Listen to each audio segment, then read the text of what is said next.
Howdy everyone, Pete Daddy here, and today we're going to have a talk about a controversial topic in FIFA right now. We're going to have a little bit of a rant, a little bit of discussion about the D-pad tactic, overload ball side. This is something that has just been driving people mad over the last several days. I saw so many tweets about it. Some of them were mine. People are just so frustrated running into it. So let's just get into it. But before we begin, if you're new, please make sure to subscribe down below. We have new content almost every single day. Please make sure to give me a big thumbs up if you like what I'm talking about. But definitely leave me a comment down below. Let me know your thoughts on this, what you think we can do about it, if you've had any personal experiences with it. But let's just get right into it. So first off, what is overload ball side? It's a D-pad tactic, which means you activate it with your D-pad in game. You hit down and right. You know, the ones we normally use are either attacking fullbacks or team press. So those are ones that you kind of see more often. But overload ball side people have discovered ever since the last patch that this has just been an extremely effective OP defending tactic, especially when you combine it with park the bus or drop back one depth. And what ends up happening is for as far as what it does, it makes your team really narrow. So when if you have the ball on one wing, the fullback on the other side, the players on the other side will all kind of drift to the middle. And so it just makes your team really narrow. When you have it one depth, you end up just creating this absolute wall in front of the net because all your player instructions are for one depth and you're playing that overload ball side. So you can't, you're not going to score from the complete wing of the field. You do need to score eventually through the middle of the field. So, but it just makes the middle of the park just completely clustered. It's very frustrating to come across, and we probably need to see some changes about this.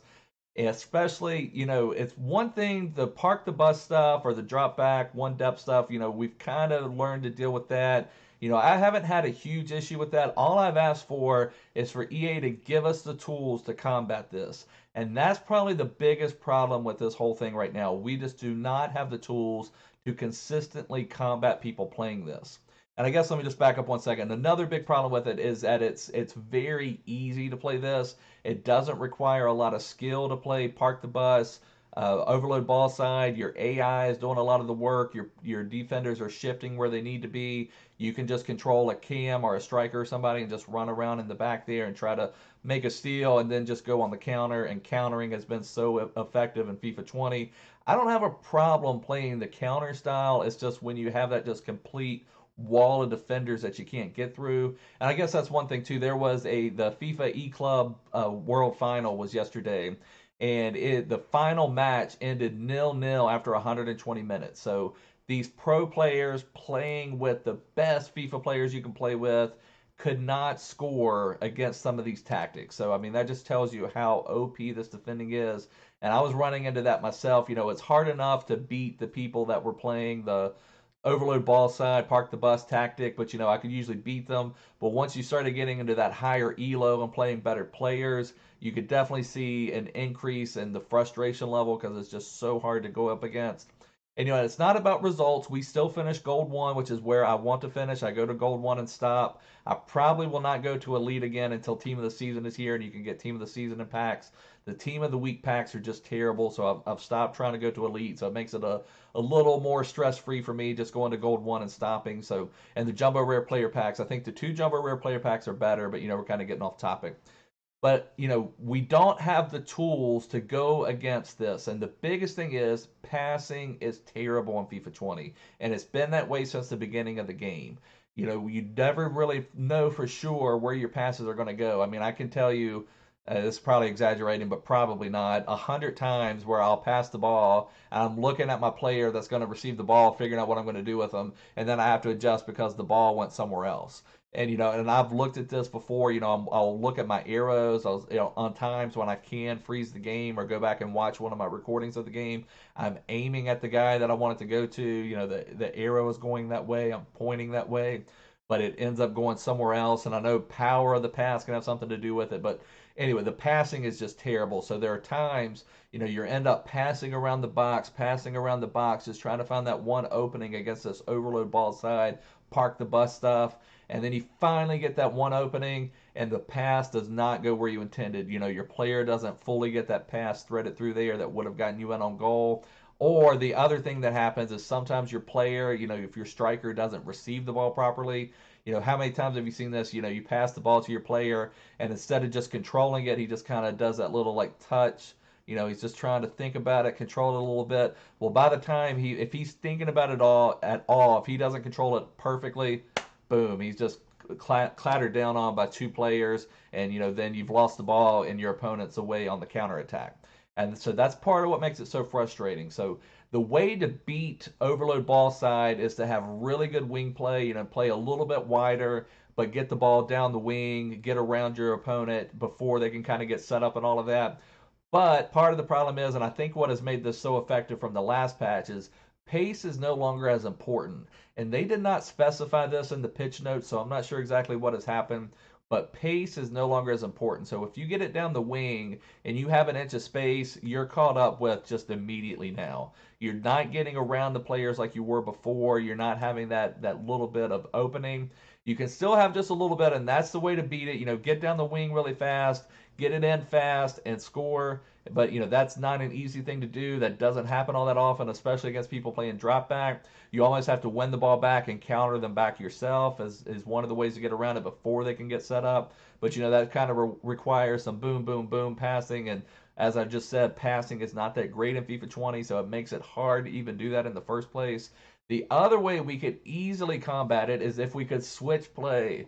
If we could pass it from one wing, all the players are overloading, they're overloading the ball side. If we could then switch play across, and I had several times like that, and I would load up a cross at max power. I'd have it either with my fullback or my right mid, excuse me, and I would load up a cross at extreme max power, and it would just go, and I'd have a guy open on the left, completely open if that cross would just get over, trying to switch play, playing smart football, switch the play up.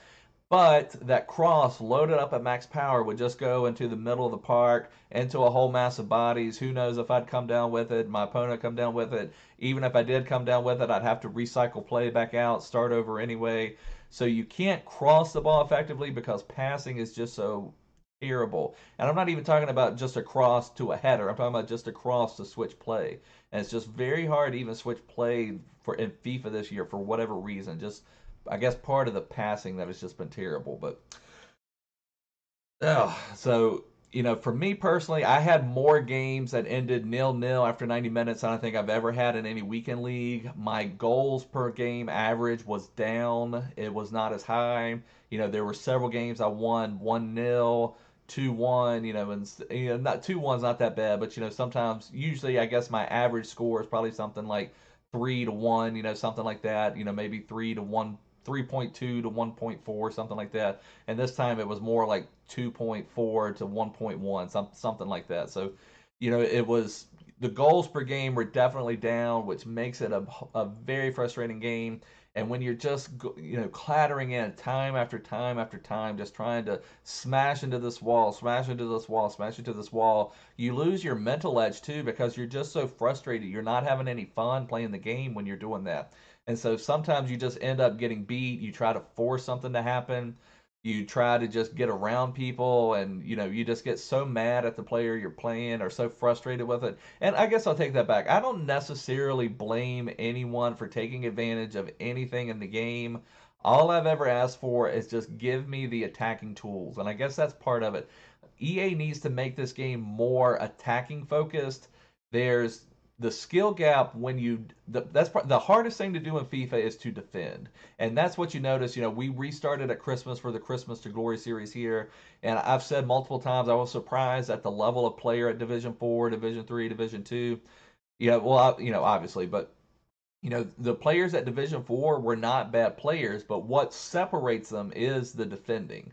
And sometimes you'd have the weird case. You might have a really good defender who can't attack. They don't have the full balance game, but generally in Division 4, I'd come across people doing 8 skill moves and trying to do all this crazy stuff. They would do some nice attacking, they'd get a goal, but as far as defending, they couldn't have that defending. And so the skill gap wise, defending is the biggest thing for the skill gap. So and I don't know if it's conspiracy theory or not, but a lot of us feel that EA does this intentionally to make the defending easier, to make the casual player have a better experience. And So, there's been several things like dynamic difficulty and all that type of stuff from EA that makes it appear that EA is trying to cater to this casual player. They don't want them to get frustrated with the game because, and I understand that if you're a casual player and you lose 5 games in a row, you're probably not going to have any real motive or want to go and buy FIFA points. And that's the name of the game for EA. I mean, that's what we got to remember. Every single thing in the game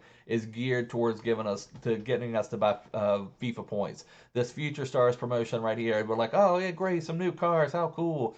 All that's geared towards, oh cool, we need it. Let me buy some FIFA points. I mean, every single thing in the game is geared towards buying FIFA points. And they're a company, they're trying to make money. That's great. I don't have a problem with that either.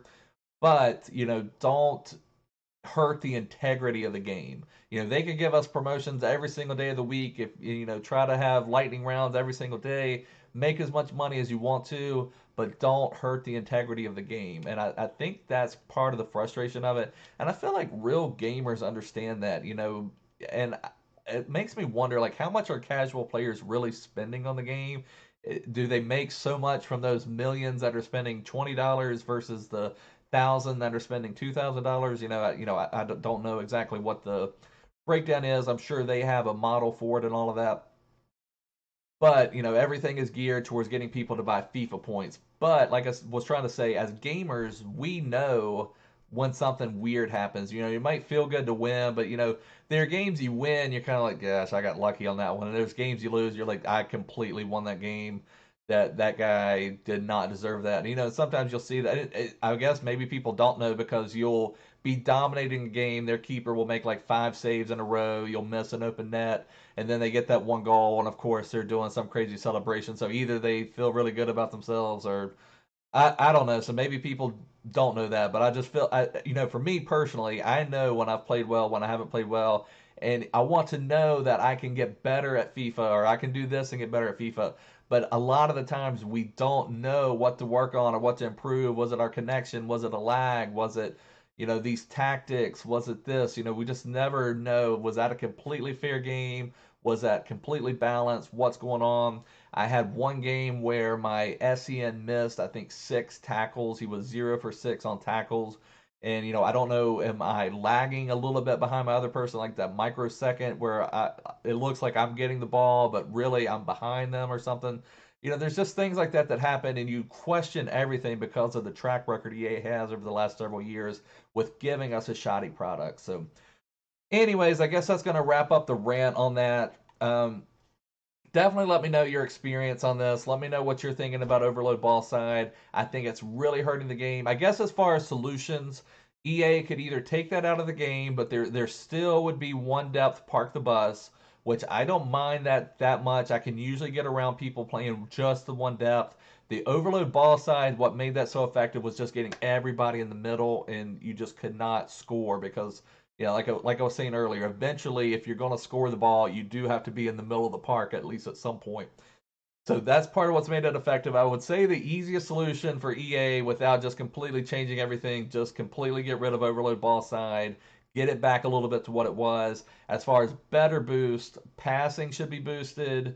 That would help a lot. Pace should be boosted a little bit. I mean, I understand that, in real football, if Mbappe's running, a defender, even if it's a slow defender in FIFA, like, yeah, just one that came to the top of my head, not that they play you that often, but Mbappe against Vertonghen or somebody like that, Vertonghen might have the adrenaline or something, or the body moves or some things that we couldn't do, maybe nudge Mbappe a little bit, get him slowed down a little bit.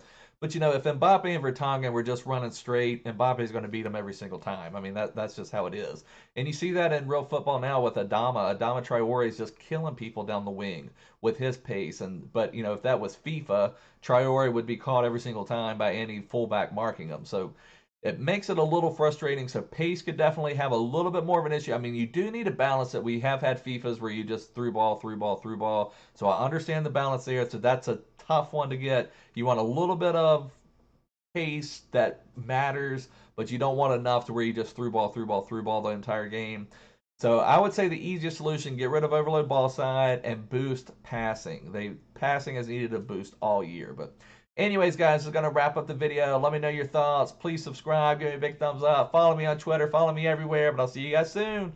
Bye.